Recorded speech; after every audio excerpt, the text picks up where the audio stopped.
طبعا اليوم نحن مجتمعين بقرية قرشيران احتفالا بعيد الأكيتو.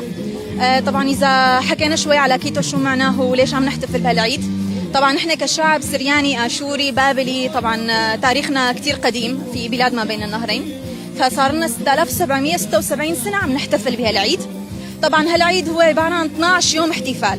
في عنا أول 4-5 أيام عم يكون في عبادة صلوات، بعدين عم يكون في عنا الاحتفال والرقص واللبس التراثي اللي عم نلبسه، وكمان عم يكون في عنا قافلة عم تكون قافلة الملك اللي عم تمرق قدام الشعب كله.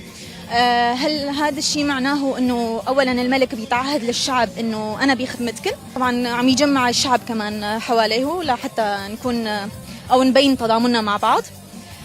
بالنسبة للتراث كمان اللي عم تشوفوه هو يعني لباس أجدادنا اللي كانوا يلبسوه قبل 6000-7000 سنة.